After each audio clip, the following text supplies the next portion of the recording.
of the most powerful economic bodies in the United States, serving as a chair of the Board of Governors of the Federal Reserve. She was also appointed chair of the White House Council of Economic Advisors and now Secretary of Treasury as she continues to shape our economic landscape and balancing growth with sustainability. Secretary Yellen has been a champion for U.S. competitiveness and domestic resilience for critical industries such as lithium. So please join me in welcoming Secretary Janet Yellen to stage.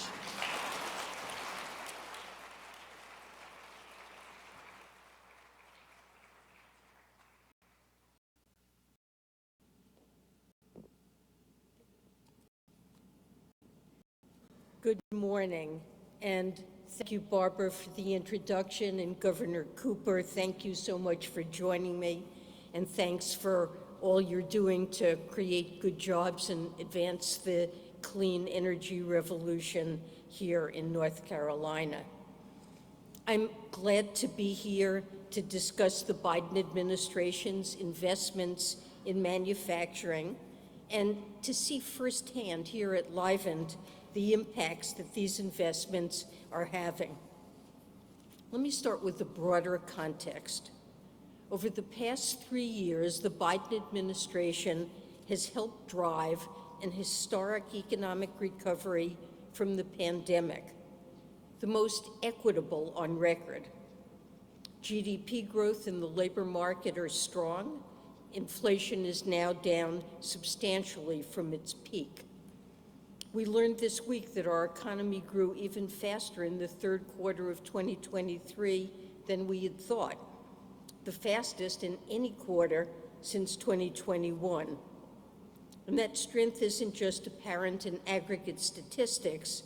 It reflects contributions from consumers spending more and businesses investing more, as our economy's overall strength is translating to higher real household incomes and inflation cools. Real wages, that is earnings after inflation, are growing faster this year than they were before the pandemic. This all reflects what we have seen under this administration. Even as we don't put too much weight on a single month or quarter's numbers, an historically fast recovery is settling over time into sustainable growth. Now, the President and I know there's still more work to do. Higher prices can affect household budgets, and we're using the tools we have to address this in essential areas like energy and healthcare.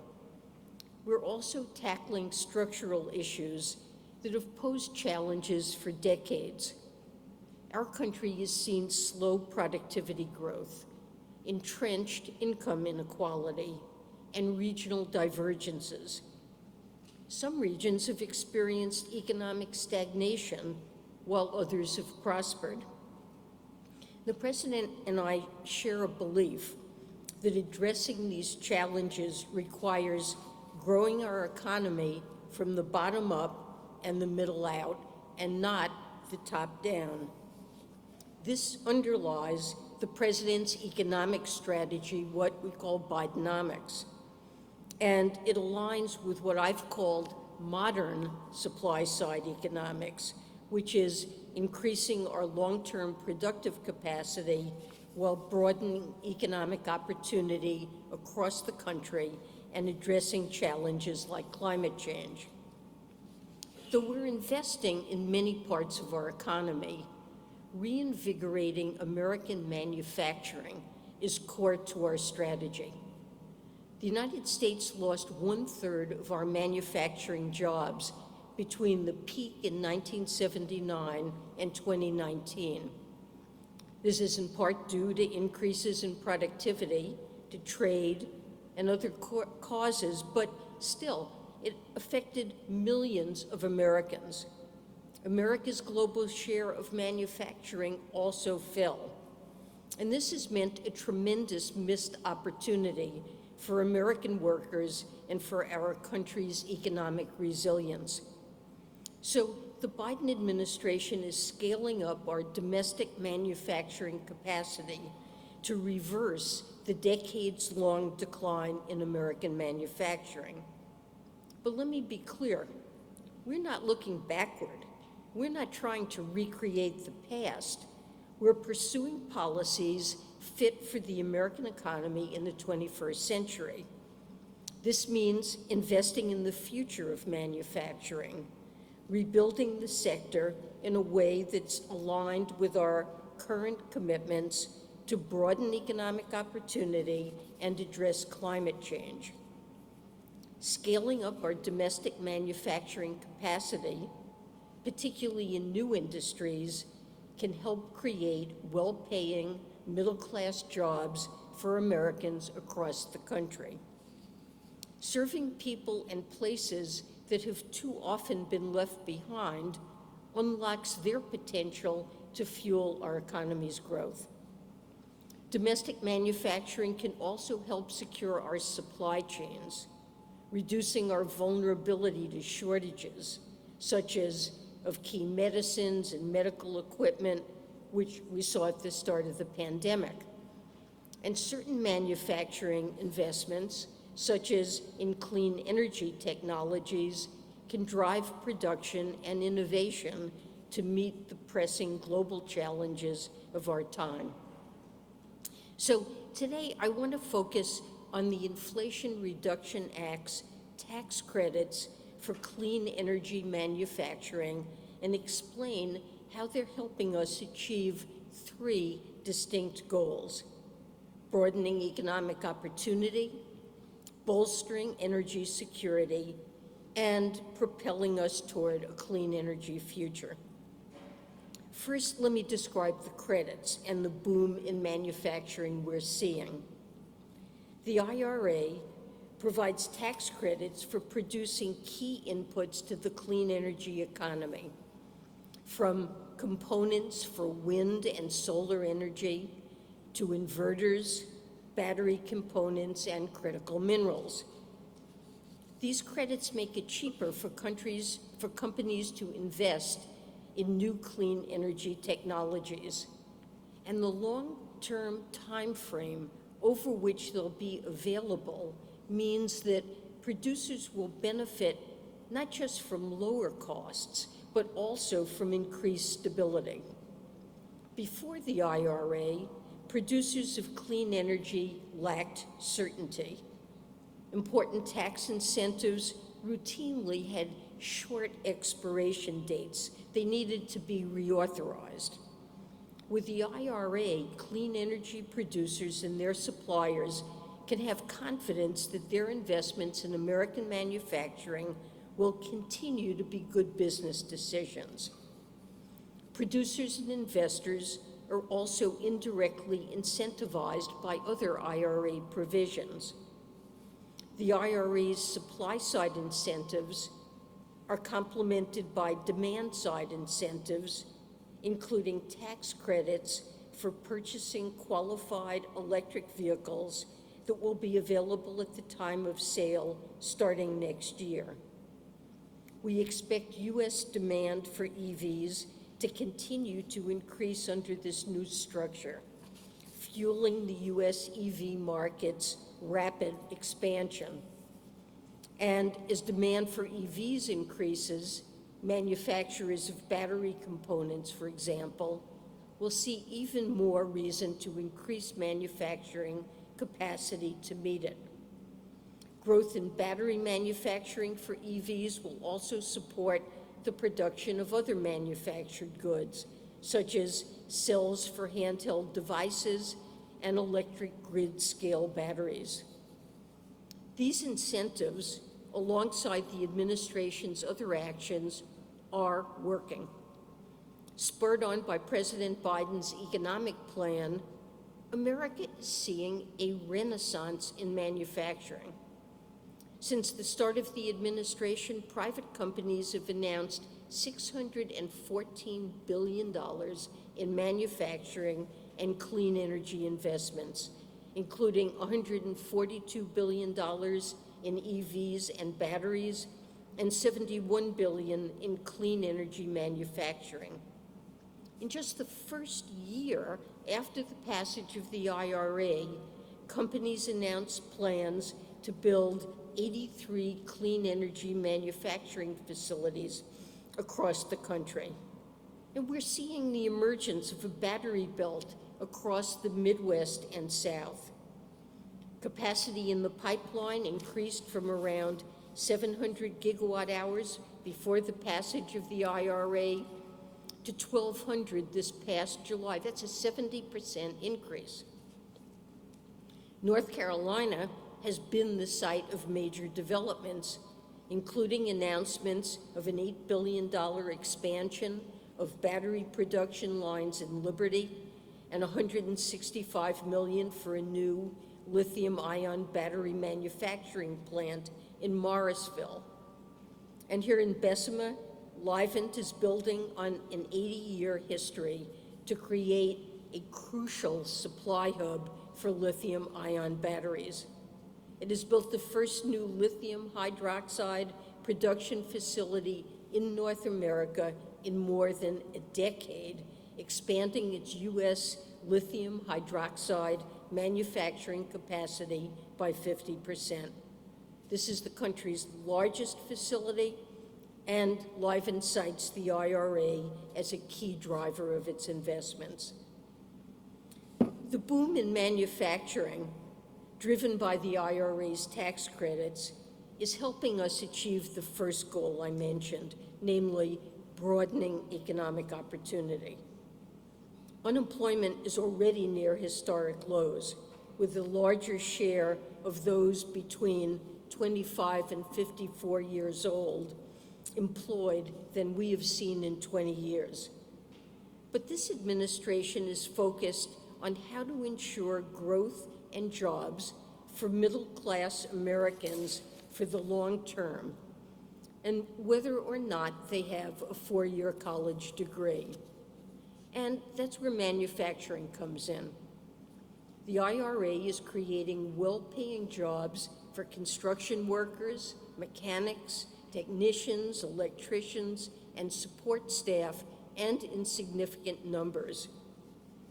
Key IRA provisions, such as prevailing wage and apprenticeship requirements, mean workers for certain clean energy projects will be fairly compensated, and they'll have pathways into these growing industries.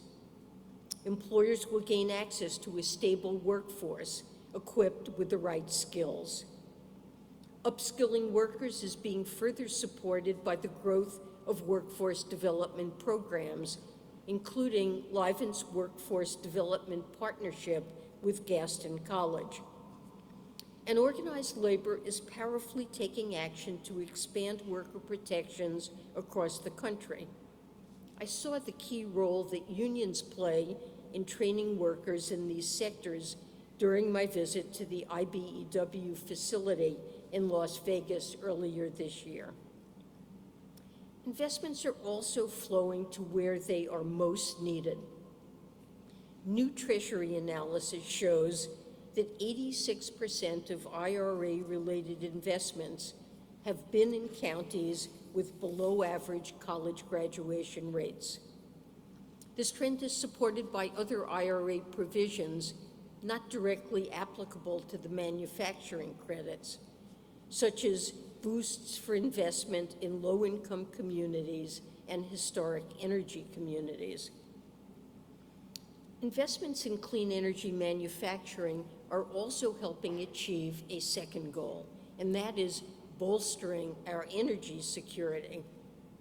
Our country's energy security is dependent on the resilience of our supply chains.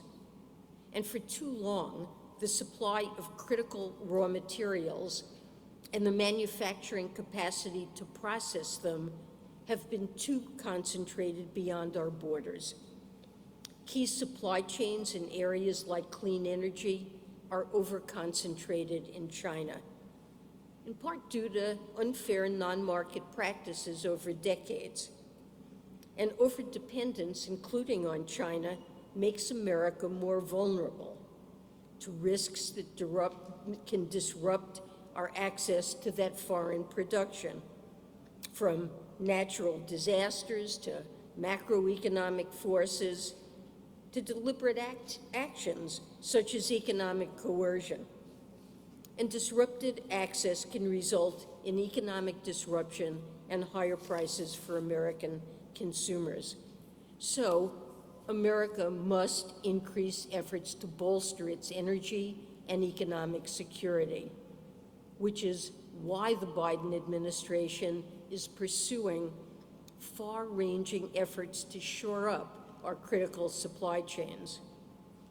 America benefits from strong relations with our allies and partners, and through what I've called friendshoring, we're seeking to strengthen our economic resilience by diversifying our supply chains across a wide range of trusted allies and partners.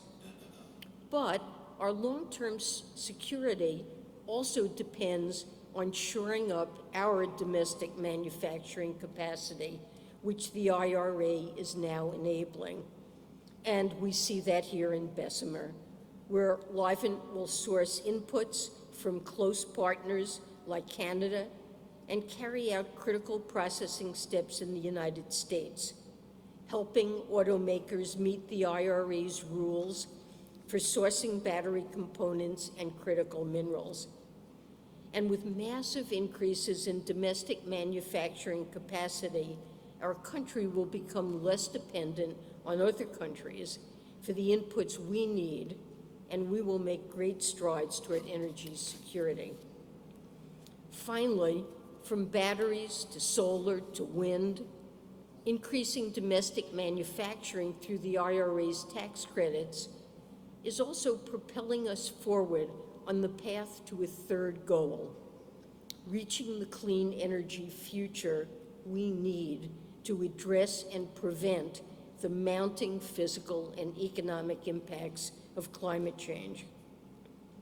President Biden has set ambitious targets, reducing emissions by 50 to 52% from 2005 levels in 2030 and achieving net zero by no later than 2050. Meeting these targets depends at least in part on investing in clean energy technologies, and the IRA is the most significant climate legislation in this country's history. It's helping put us on track. The IRA is fueling not just investment, but also innovation at American companies that will help the whole industry advance. Livent's innovation team is creating, I saw this morning, cutting-edge lithium products to produce smaller batteries that hold more power and provide more range. This morning I was able to see this printable lithium firsthand, and investments at home help bring down the cost of clean energy technologies globally by as much as 25%, driving increased uptake of clean energy technologies and global emissions reductions. So with that, thank you again for having me here today. We're restoring manufacturing to its rightful place as a key driver of the American economy. And we're doing it in a way that meets the needs of the current moment and allows us to take forward some of this administration's key policy priorities: broadening economic opportunity, securing our supply chains, and achieving our climate goals. It has been only 15 months since the IRA was passed, but we're already seeing tremendous change, and it's a testament to President Biden's vision for investing in America, a ready private sector, and the strength of American workers. In the years ahead, the impacts will increase, serving communities across the country and building our country's long-term economic strength so that there are benefits for generations to come. Thank you so much for having me here this morning. Thank you.